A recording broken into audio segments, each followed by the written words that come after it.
चालू हो गया।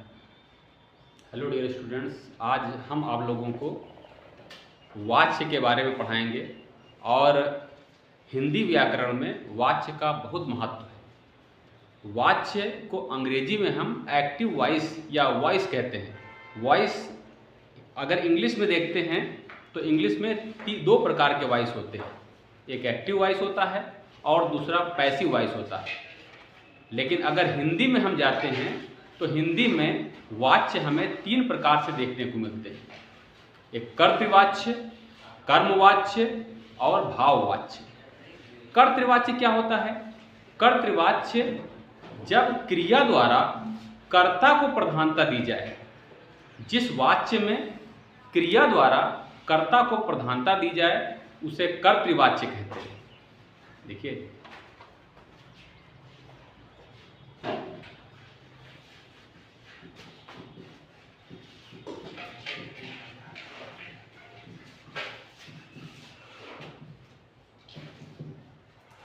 वाच्य तीन प्रकार के होते हैं।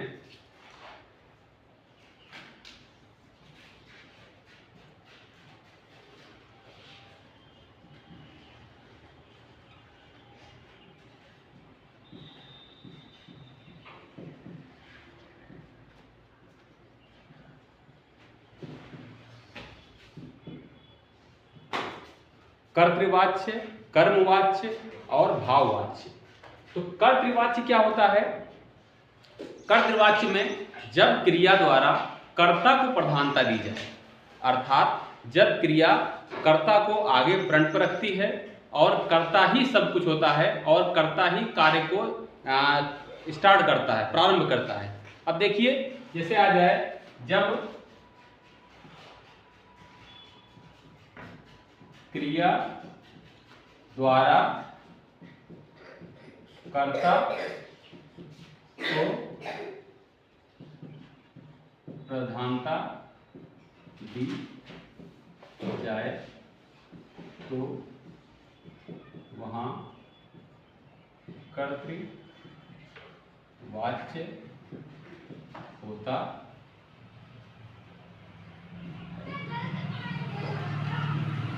जब क्रिया द्वारा कर्ता को प्रधानता दी जाए वहां कर्तृवाच्य होता है। जैसे जैसे मैं बाजार जाता हूं, वह पत्र लिखता है, तुम गाना गाते हो।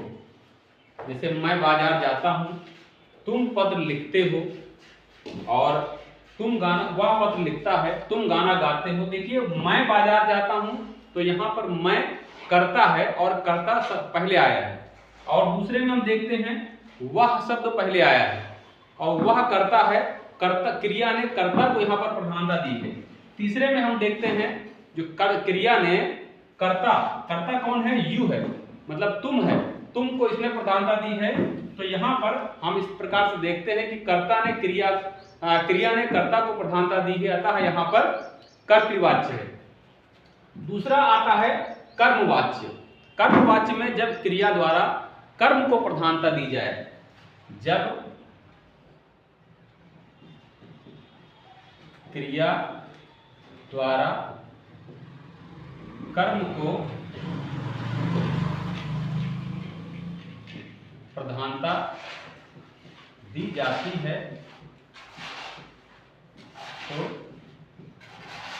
कर्म वाच्य होता है, अर्थात पत्र उसके द्वारा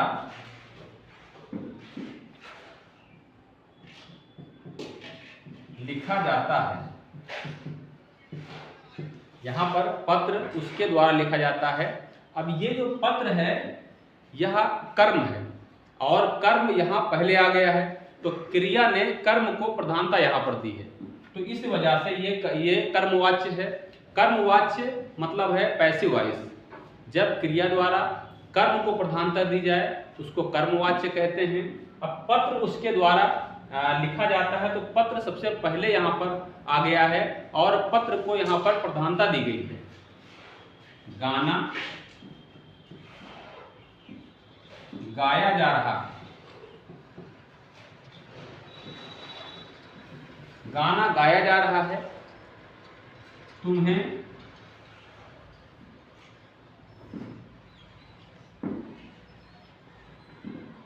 खाना खा लिया गया है, खाना खा लिया गया है। गाना गाया जा रहा है, पत्र उसके द्वारा लिखा जा रहा है। ये सारे जो वाक्य हैं ये कर्मवाच्य के तहत आते हैं। और अगला आता है भाववाच्य। भाववाच्य का मतलब होता है जब क्रिया ना कर्ता ना कर्म को प्रधानता देती है, इन दोनों के अतिरिक्त कर्म जो क्रिया है वह भाव को प्रधानता देती है, और जब भाव को प्रधानता देती है वही भाववाच्य कहलाता है। जब क्रिया द्वारा किसी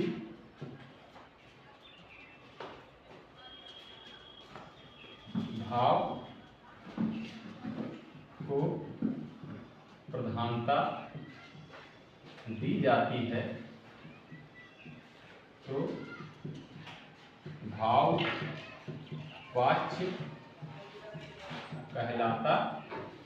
जब क्रिया द्वारा किसी भाव को प्रधानता दी जाती है तो वह भाववाच्य कहलाता है, अर्थात अब उससे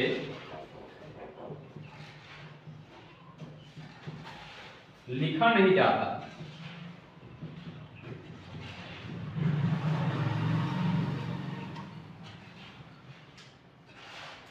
मुझसे अब चला नहीं जाता।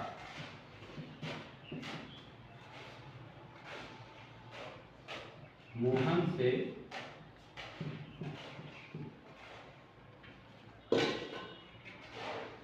अब दौड़ा नहीं जाता।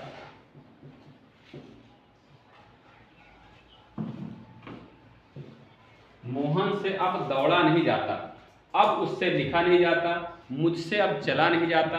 ये सारे भाववाच्य के अंतर्गत आते हैं। देखिए जैसे मैं गाना गाता हूँ ये कर्तृवाच्य है, गाना मेरे द्वारा गाया जाता है कर्मवाच्य है, और अब मुझसे गाना नहीं गाया जाता यह भाववाच्य है। तुम पत्र लिखते हो कर्तृवाच्य है, पत्र तुम्हारे द्वारा लिखा जाता है कर्मवाच्य है, और अब मुझसे अब तुमसे पत्र नहीं लिखा जाता तो यह भाववाच्य है।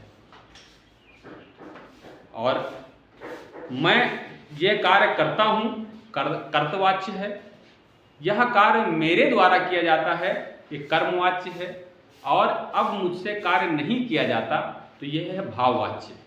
उसको बुलाया जा रहा है या उसे वह गाना गा रहा है या वह पत्र लिख रहा है या वह सो रहा है वह जाग रहा है, ये सारे कर्तृवाच्य हैं। लेकिन अगर आ जाए कि गाना गाया जा रहा है, पत्र लिखा जा रहा है, कार्य किया जा रहा है, दुकानें खोली जा रही हैं या दुकानें खोली जा चुकी हैं, ये सारे भाववाच्य ये कर्मवाच्य के तहत आते हैं। और भाववाच्य में अब मुझसे पढ़ा नहीं जाता, मुझसे अब लिखा नहीं जाता, तुमसे अब गाना नहीं गाया जा रहा है, तुमसे अब पढ़ाई नहीं की जा रही है, ये सारे क्या हैं? ये सारे भाववाच्य के तहत आते हैं। तो आपने आज क्या सीखा?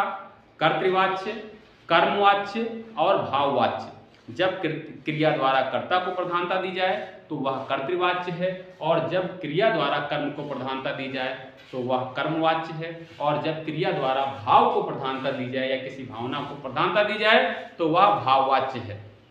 ठीक है, चलिए।